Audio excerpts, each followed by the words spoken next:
I got sent home early yesterday. I got sent home early today by the same person. I'm telling you, she's a bully. This shit isn't funny. She needs to understand that just because she's a mother and got children doesn't mean that she can come in the store, disrespecting people talking to.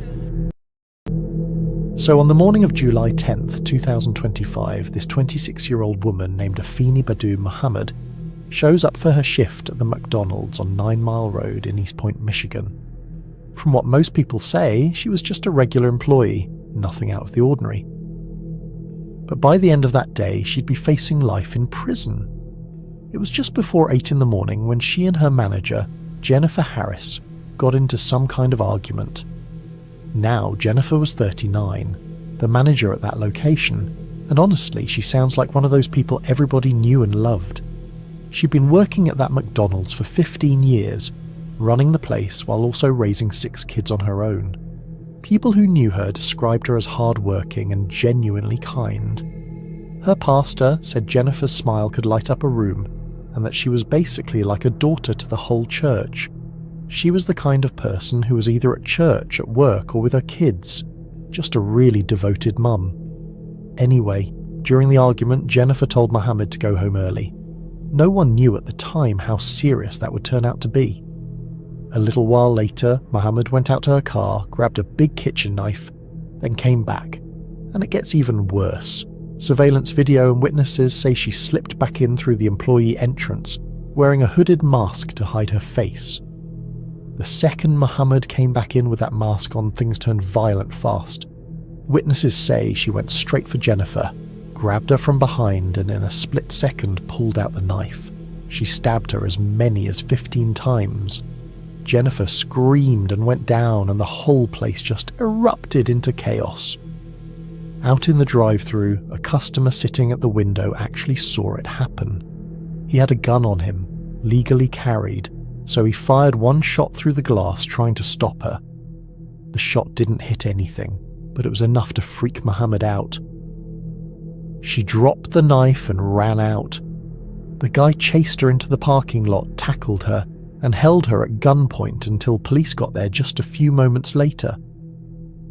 When the officers arrived, they cuffed her right there on the pavement and took her in. Paramedics rushed Jennifer to the hospital, but she didn't make it. Her injuries were just too severe. Afterward, investigators started piecing together why this even happened. During questioning, Muhammad straight up admitted she'd gone home that morning planning to kill Jennifer. Then police found something even worse, an Instagram video she posted 2 days before. In it, she was complaining that Jennifer was a bully and saying she'd been sent home 2 days in a row over minor stuff. She ended the video with this creepy warning that somebody's going to do something if things didn't change. But to get sent home 2 days in a row, man, and I came in on my off day to make up my time, and she still sends me home early, it's not funny. Somebody will have to do something about that. It's not funny. It's not fair. It isn't funny at all. So, she could keep being a bully if she wants to, but that shit is going to catch up to her. Because it ain't funny at all. It ain't. Police say those Instagram videos really show just how much resentment Muhammad has built up toward Jennifer. In her rant, she even brought up Jennifer's kids. By the very next day, July 11th, Muhammad was standing in court. She was officially charged with first-degree premeditated murder, which in Michigan means life in prison without the possibility of parole, plus some weapons charges on top of that. The judge Kathleen Galen set her bond at an almost unbelievable $25 million. During the arraignment, prosecutors pointed out that Muhammad had a history. They said she'd been involved in at least one other stabbing before this, which they saw as a pretty disturbing pattern. Her lawyer immediately pushed for a psychiatric evaluation, hinting that her mental state might be an issue. The judge agreed, so now her case is on hold until those results come back. From the start, police and prosecutors have called the whole thing brutally senseless. In a statement, the prosecutor described Jennifer's death as an absolutely senseless and heartbreaking tragedy, and reminded everyone that she left behind 6 kids. Right now, the only real hint at a motive beyond the workplace drama is Mohammed's own angry rant. She's still in jail waiting for the case to move forward, and if she's convicted, she's guaranteed to spend the rest of her life behind bars. Honestly, the first thing that jumps out is just how fast this whole situation spiraled from a workplace disagreement into something completely irreversible. Lots of people have bad mornings at work, arguments with a boss, frustration over being sent home, but for most it ends with some venting, maybe even quitting the job.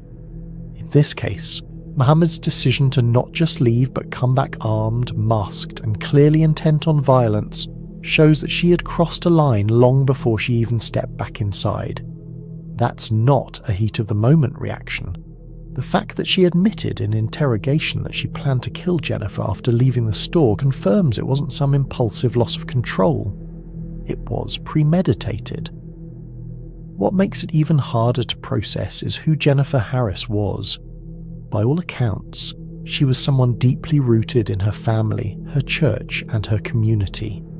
She'd worked at that McDonald's for 15 years, which tells you she was committed, and she was raising 6 kids on her own. Taking someone like that away, especially in such a public, brutal way, doesn't just impact one family. It sends shockwaves through an entire neighbourhood. You've got kids who just lost their mum, a congregation grieving someone they saw every Sunday, and co-workers who witnessed something they'll never unsee.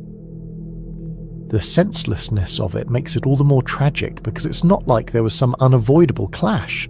This was avoidable from the start. And then there's Mohammed's history and the social media posts. That Instagram rant, calling her boss a bully, mentioning being sent home, shows that her anger had been simmering for at least days before this happened. Add in that prosecutors say she's been involved in at least one other stabbing, and you're looking at someone with a dangerous pattern of resorting to extreme violence.